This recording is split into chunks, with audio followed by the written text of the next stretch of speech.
Gavin here, Death Toll Racing. We're back working on the Safari Wagon today. We're putting the radiator in, so and this is a custom install. We can't use a factory style radiator because we got a steering box. So we have to completely modify the core support to make it work, so we can run this big, thick CFR radiator off to the side. This is an extremely universal radiator. They have fittings all over it, and then you just put the proper ends that you want wherever you want them. You can orientate it vertical or horizontal. Anyway, pretty cool setup. Never used their stuff before. It looks pretty good. I don't really see any problems with the radiator as far as something that's going to make a failure. The fan shroud itself, they failed a little bit on that. The holes they put in there are too narrow. They might have over broke it. So everything, it's too narrow. You couldn't actually screw that thing on there if you wanted to. But since our fan, we got a Flex-a-lite Flex Wave fan, which is a really good fan, and a variable speed controller for it. It doesn't actually fit the bolt pattern that they have on there, but that's okay. We can drill holes. That's not above us. But we're going to actually put thread inserts in, so we will never actually have to take this thing off to get to nuts or anything for the fan. So I think we're going to end up just welding that on the radiator. On the other side, it's a puller fan, not a pusher fan. But anyway, so that's how we're going to do that. Cool fan, and we got a variable speed controller, so that'll just ramp on as it's needed instead of just on or off at a certain temperature. So what we're going to do for mounting, so we're going to we're going to plate off where we cut the factory core support out. We're going to plate it off.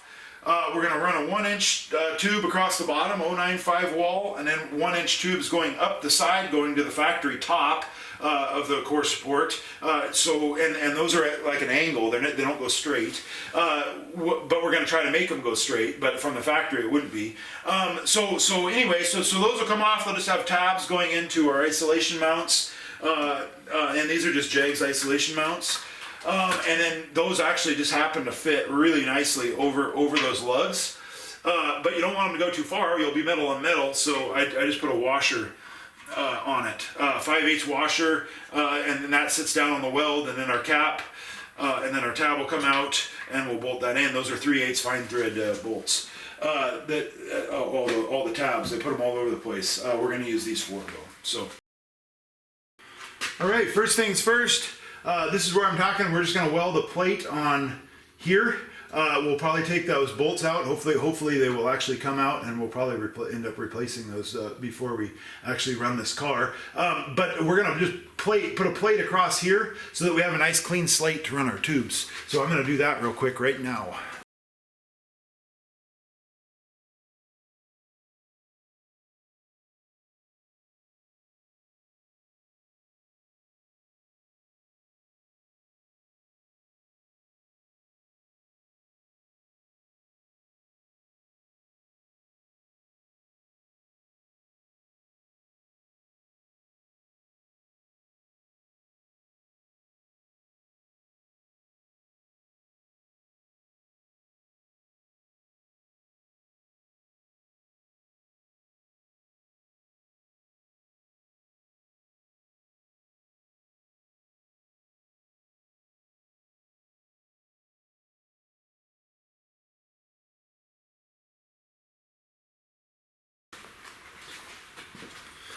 All right, I got the tubes in, everything's square. They're just the verticals are just tacked right now. I ran into a problem. As much real estate as we have here, we don't have enough. I didn't see that coming at all. I thought there was no way we're going to occupy all this space, and we did rapidly. So it was an option, a potential option to really fudge everything off to one side and get that motor, so it just motor on the electric fan, so it just misses the fan pulley, and then I would actually have to put button heads in there and everything, because I mean that's how close this thing is. It's not practical. It would look kind of funny. It would make serviceability of everything a pain in the butt. So I wouldn't be able to get my fan belt off, I don't think. So anyway, it's not going to work that way. So what we run, we hit fan belt. There's no fan on it, but yeah, the belt. Anyway, so what we're going to have to do, we're going to have to use that in a pushing scenario. We're going to have to put the shroud on the other side and make it a pusher instead of a puller, and that's okay. But so you got to kind of think about it. You know, yeah, it's a 3,000 CFM fan, and the air. Is it going to go through at 3,000 CFM? Not really. I mean, the fan flows 3,000 CFM, but when you're pushing it, kind of everything cavitates and stuff, so the air doesn't go through quite as well as when you're drawing. It's like in a vacuum situation. That's more efficient for the fan to draw air through the radiator that way. So in our scenario, I don't really have too many concerns with this thing not being able to cool it in a pushing scenario. However, when we go to build this motor, I do see it as potentially being a problem. We're going to judge that since we are getting it running. We are going to have it running in with this setup. We can actually kind of we'll watch it. We'll see how hard that fan has to work, and then we'll kind of judge by how much of an issue we're going to have when we actually get this motor to make some power. Power is BTU. And it is all a calculation. There's other things that go into play in that, like cylinder wall thickness and all that stuff is going to go into play. Is part of a calculation. It's not just as simple as BTUs, but it is a baseline. Basically, you can calculate how many BTUs an engine makes by how much horsepower it makes, how much fuel it's burning, and everything else. Because in the end, it is that. It is just that. So that being said, we're going to go and get the tabs and stuff mounted up. And we'll get that radiator in here, and we're going to see what we're up against on putting the shroud and fan on the other side. Hopefully that will all go good. I think it will, but gosh, you never know. I mean, I wasn't planning on that at all. And then there are options too. Putting a 12-inch fan offset on this side in conjunction with that puller fan actually does make a big difference. So say you put like a 2500 12-inch fan, CFM fan, pulling. It's actually going to pull because it actually has like atmospheric pressure on its side because that you already have that air kind of trying to be forced through there, and it's going to help it along, and it will create like a whirlwind of air coming out this side of the radiator. So it'll help a ton. I mean, you'll get more than just having a 12-inch fan on there in a draw. So we do have options to increase our flow if we have to. So we're not totally dead in the water if that seems like it's not going to work, because really there's not a bigger radiator we can get for this thing that'll fit. So we're going to be in a world of hurt if we can't cool this thing off. But I don't think it's going to be an issue. And having a draw fan on the other side will help a lot too if we are having some concerns. So anyway, I'm going to get my tabs on, get the radiator dropped in, and we will check out what we got, and then we'll assess how we have to go forward.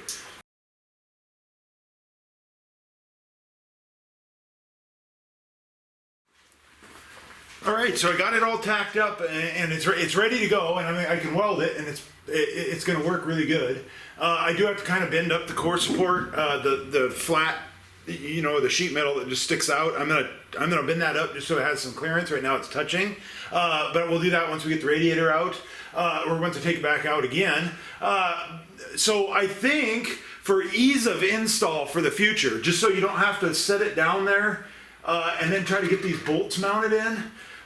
Because that's kind of a cumbersome thing. I realized as I was putting it in there. I mean, man, that's kind of a pain in the butt, because it doesn't just set in there and then you put some bolts in. You got to like hold it and line everything up and put the bolts in and mess with those clamshells and stuff. So what I think I'm going to do, I'll leave those there like that, but I think I'm going to actually make a cradle that this thing will drop into, so that so that I can just set the thing in, and these will maybe fall into two rubber holes, and then put bolts in it, or they're really not even necessary. I could just have them drop into a couple rubber grommets, and then put the bolts in that way. I mean, it's not necessary to hold it on there. That's actually not that strong anyway. That's just a piece of sheet metal going across the bottom of the radiator. So I think that's what I'm going to do. So I'm going to make something that will cradle it here, so that when we go to put this thing in and out, we can just drop it in, put it into the two holes, and then just lean it back and put our bolts in, because you have to do that from all down here.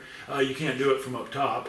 At least on this side, it's impossible to get to them from the engine side. So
Bob is in a box. I got him in a cat trap.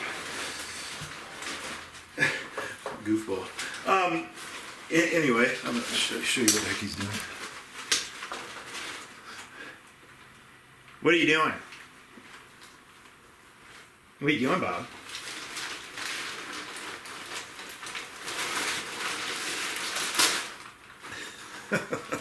Anyway, entertainment. So anyway, after that, it's just like rolling around on paper. Fun. So anyway, I don't know where I left off, so to start over. I got it all welded. I TIG welded it with 4043. I am not a professional TIG welder of aluminum or really anything. That's not something we did in my industry. The only thing I did a lot of pipe TIG, and that's really the only thing we TIG welded, and it was heavy wall pipe. So I never did aluminum. That's my first time I TIG welded aluminum, and it actually wasn't that hard, believe it or not. So 4043 wire, if it's something that was welded like this, it's probably 4043. Clean it really good. If you have the ability to pulse, that would be, it just makes it so it looks like you knew what you're doing a little better. And then, yeah, I guess that's about all the pointers I can give you on that. Yeah, I think I was running about 180 amps on the high pulse. Yeah, so that's about it. I'm gonna bolt this fan on. I'm gonna throw the thing in the car real quick, make sure it fits, take it back out, put it in the box, put this back in its box, and we'll be done with it for now. I originally was just gonna tack this on and have a friend weld it for me, but since it actually worked pretty good, I just went ahead and welded it. It doesn't look bad at all. I'm pretty happy with that. For being my first TIG weld, that's the first TIG weld aluminum. That's not too shabby. You can thank the pulse for that. If I didn't have a pulse, that wouldn't have turned out. I probably would have melted through it. If I had tried, which I wouldn't have. I wouldn't have even tried. I would have just tacked it and then left it. So yeah, that's that. I'm gonna do that, and then we're gonna get going on coilovers. I'm gonna start that right after I'm done. I'm gonna start cleaning up the frame and kind of looking at what we have to do to get it so that we can get going on it. And that's that. So exciting. Another big step forward. Hopefully, as long as I stick it in there and it actually works, it should. I don't see any reason why it won't. But that's why I'm test fitting it, because I don't trust my intuition anymore, because I would have bet money that this would have fit in there the other way with it as a puller. So anyway, thanks for watching. We'll see you a little later this week when we're doing the coilover mounts. All right, it fits really good. No problem at all. So we are good to go. That was pretty good. So I'm mostly concerned taking in and out about that fan hitting the radiator on there. There we go. We got it. All right. I really hope we don't have a cooling issue with it. You never know. I've been surprised a million times by cooling issues on things with and with aluminum, you gotta have a ton of airflow going through them, and that's what's scary about having a pusher. But anyway, so we'll see what it is. Worst case, you saw it in there. We could put a 12 off to the offset, off to the side to help it out.